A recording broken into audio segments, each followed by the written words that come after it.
my name is Dervla and today I'm going to show you how to make some traditional Irish soda bread, also known as wheaten bread. So soda bread is quite a versatile bread, just like normal bread, but it's got a slightly different taste. I personally think it's best toasted with a cooked Irish breakfast, or just as it is, buttered with a nice cup of tea. You're not going to need much equipment for this recipe. All you're going to need is a mixing bowl, wooden spoon optional, a baking tray and an oven.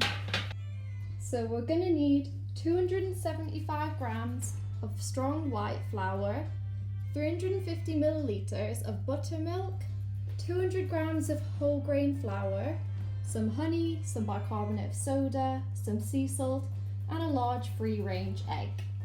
So in 2021, you might want to make some substitutions to this recipe depending on your diet, if you're gluten-free or dairy-free. If you're gluten-free, just switch out the flour for some gluten-free flour. If you're dairy-free, you could use any egg substitute. And for the buttermilk, you could use some plant milk and a little bit of lemon juice.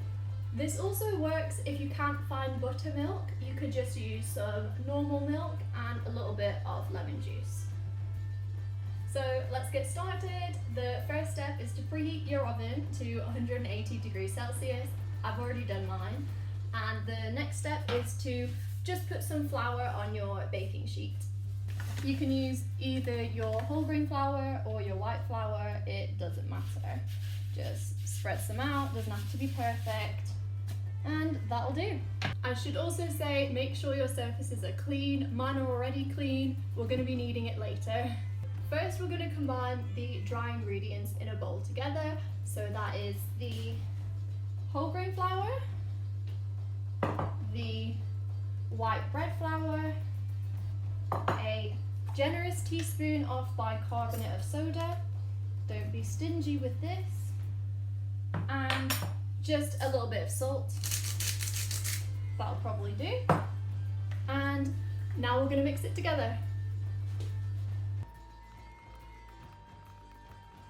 Next, we're going to combine the wet ingredients. And to do that, we're going to take our buttermilk and we're going to crack a large egg in it. Perfect. Just going to put that to the side. And we're going to put about a teaspoon of honey. I'm going to eyeball it, but you can be more precise if you'd like. There we go. And now we're going to mix it all together. Here comes the fun bit. We're going to mix it all together and make our dough. And to start off, we're going to make a little well in our dry ingredients in the middle. And I'm also going to put some flour down on the counter just so I can put the dough out onto that when I'm ready. And now that we've got the well in our dry ingredients and the flour on the counter, we're going to add the wet ingredients and start mixing. You can use your hands or a wooden spoon. I'm going to start with a spoon, then use my hands, but whatever you want.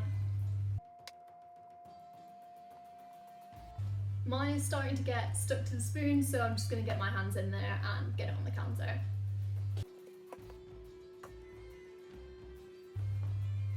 Now that my bread is all mixed through and I've taken it out to the counter, you don't have to knead it. You can just make it into whatever shape you would like. You could use a bread tin, a loaf tin, whatever you want, but the traditional and the easiest way is just to make it into a nice circle and plop that on your tray. Now that we've got our bread on our tray, we're just going to do 2 interlocking cuts on top, like this. You can go quite deep, don't be afraid. There we go. It should look something like this. Now we're ready to go and put it in the oven. So it's going in at 180 degrees for about 35 minutes. Here we are, 35 minutes later. It's come out of the oven, it's cooled a little bit, and here's how it's looking. Not too shabby if you ask me. I've cut myself a nice big slice and made myself a nice big cup of tea. The only thing left now really is to put some butter on and you're good to go. This is how I like to have my soda bread, but it's also best served with a nice Irish breakfast with jam, just whatever you want really.